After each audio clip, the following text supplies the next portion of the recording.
السلام علیکم ورحمۃ اللہ وبرکاتہ۔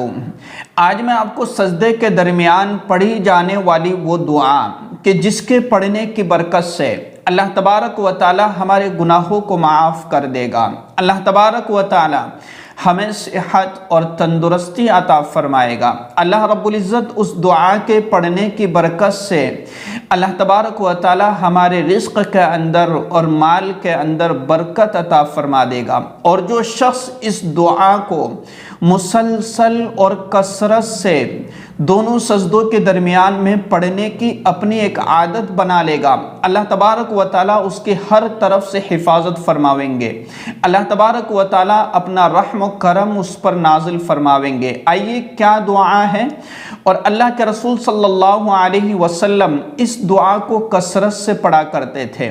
حضرت عبداللہ ابن عباس رضی اللہ تعالیٰ عنہما فرماتے ہیں کہ اللہ کے رسول صلی اللہ علیہ وسلم دونوں سجدوں کے درمیان یہ دعا پڑھتے تھے، اللہم اغفر لی ورحمنی وعافنی واہدنی ورزقنی۔ کتنی بہترین دعا ہے، اے اللہ میری مغفرت فرما، اللہم اغفر لی ورحمنی، اے اللہ مجھ پر رحم فرما، اے اللہ مجھ پر رحم و کرم کا معاملہ فرما۔ کتنی خوبصورت دعا ہے۔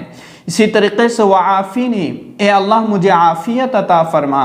اگر کوئی شخص بیمار ہے، کسی مرض کے اندر مبتلا ہے، کسی بیماری کے اندر مبتلا ہے اور کافی زیادہ پریشان ہے اور کئی طرح کا اس نے اپنا علاج بھی کروایا لیکن اس کو شفا نہیں مل رہی ہے، تو یقین کے ساتھ اور اہتمام کے ساتھ جو ہے نوافل کی جو نفل نمازیں ہیں، ان نمازوں کے جو سجدے ہیں، تو دو سجدوں کے درمیان میں جب ہم بیٹھتے ہیں اس وقت ہمیں اس دعا کو پڑھنے کا اہتمام کر لینا ہے۔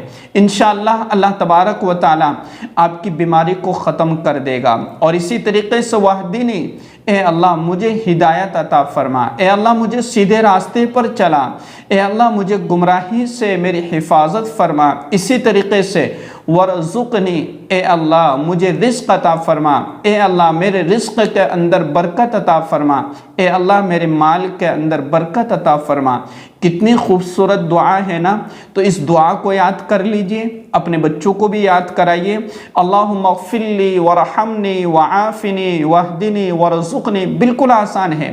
جب ہم ایک سجدہ کرتے ہیں، ایک سجدہ کرنے کے بعد جب ہم واپس اٹھتے ہیں اور بیٹھتے ہیں تو اس وقت ہمیں یہ دعا پڑھ لینا ہے، پھر دوسرا سجدہ کرنا ہے۔ اسی طریقے سے جب بھی ہم سنت پڑھے، نفل پڑھے، فرض نماز پڑھے، ان نمازوں کے درمیان میں ہم اس دعا کو پڑھنے کا اپنا ایک معمول بنائیں۔ اس ویڈیو کو زیادہ سے زیادہ شیئر کیجیے گا۔ السلام علیکم ورحمۃ اللہ وبرکاتہ۔